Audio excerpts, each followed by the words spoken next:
Les forces de sécurité ont interdit mardi le centre de la capitale Zimbabwe à des milliers de personnes. Ceci vise à faire respecter les mesures de prévention décrétées par le gouvernement contre la pandémie de Covid-19.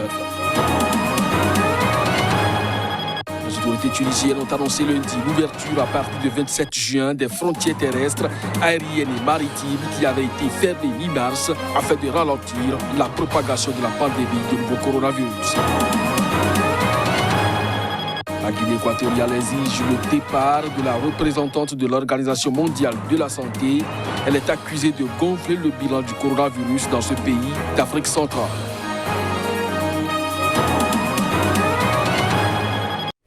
Ainsi se présente le sommaire de cette édition. Bonjour à chacun, bonjour à tous et bienvenue. Les forces de sécurité ont interdit mardi le centre de la capitale zimbabwéenne Harare à des milliers de personnes. Ceci vise à faire respecter les mesures de prévention décrétées par le gouvernement contre la pandémie de coronavirus. Reportage.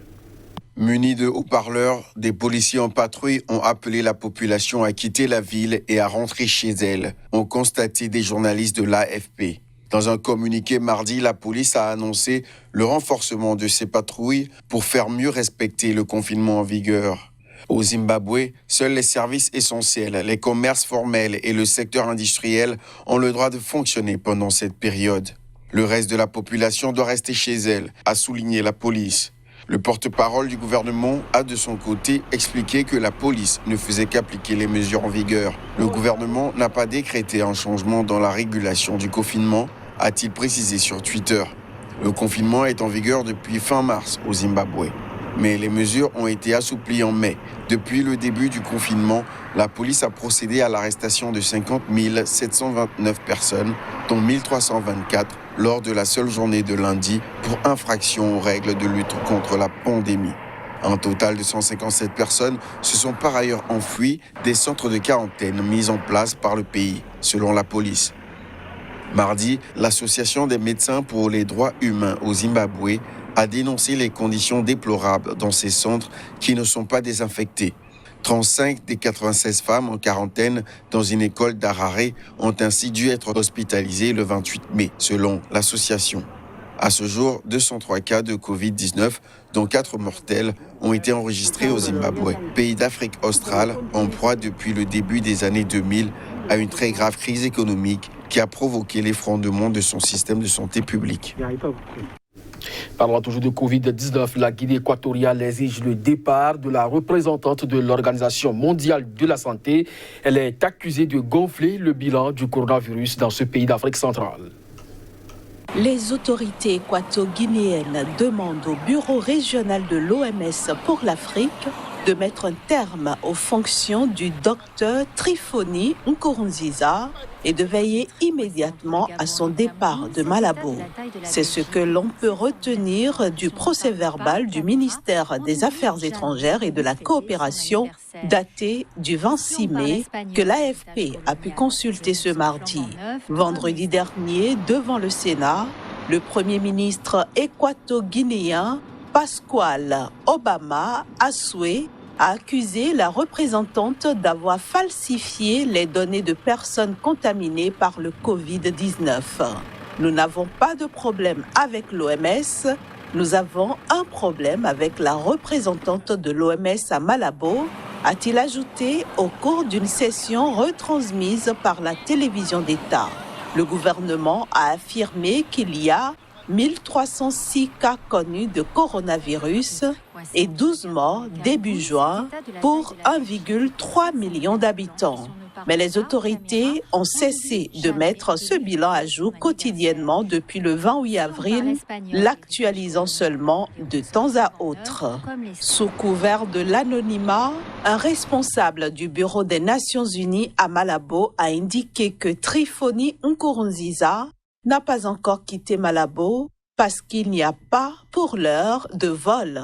Se prononçant sur la question, le site d'information Radio Makuto, basé en Espagne et proche de l'opposition, a affirmé dans un tweet que si l'OMS arrête de donner les chiffres du Covid-19, il sera difficile d'avoir les vraies données sur l'évolution de la pandémie en Guinée équatoriale, dirigée par le président Teodoro Obiang Nguema depuis 40 ans.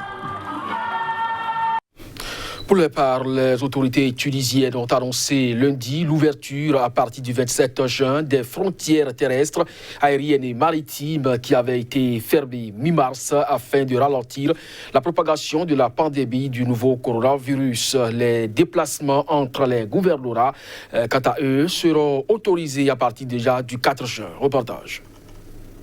L'aéroport de Carthage est en train de faire sa toilette. Les vols réguliers reprendront dans peu de temps. L'instance nationale de lutte contre le coronavirus a décidé l'ouverture de toutes les frontières de la Tunisie à partir du 27 juin prochain, sans donner de détails sur les mesures sanitaires qui seront prises, selon un communiqué de la présidence du gouvernement publié sur sa page Facebook. Cette décision a été annoncée après une réunion de cette instance, composée d'experts avec le chef du gouvernement, Eliès Fakfak. On parle de l'ouverture des frontières, c'est-à-dire qu'on peut voir d'autres compagnies que les compagnies nationales atterrir à l'aéroport Tunis-Carthage ou les autres aéroports. Donc pour cela qu'on veut voir, on veut s'assurer que nos infrastructures sont prêtes à recevoir éventuellement des voyageurs ou des visiteurs ou des clients, que ce soit à travers des tours opérateurs, que ce soit librement, individuellement.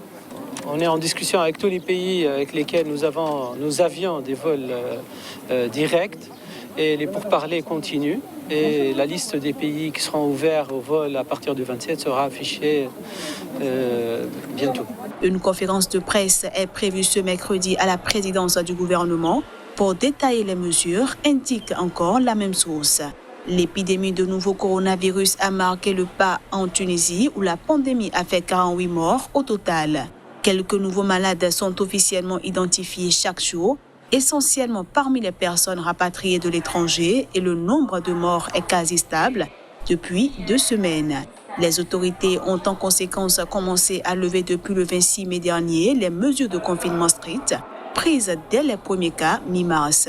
Les cafés et mosquées doivent rouvrir le 4 juin prochain.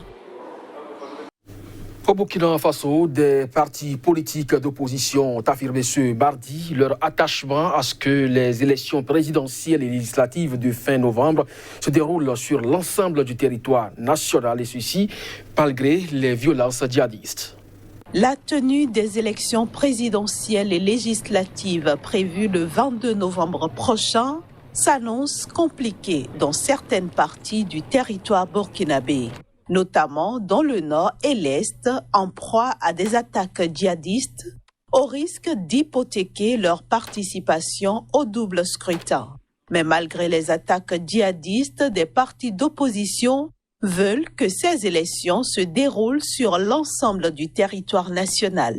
L'opposition non affiliée ne souhaite pas la tenue des élections, amputant une partie du territoire et de la population burkinabé, contrairement à la Constitution et à l'indivisibilité de la République.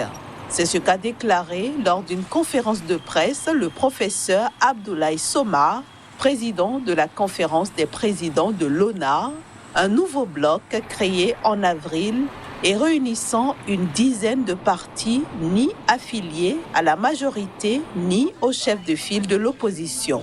Ces élections seront anticonstitutionnelles si elles se tiennent dans ce contexte sécuritaire qui empêchera l'atteinte du suffrage universel, a soutenu Abdoulaye Somar, un constitutionnaliste réputé.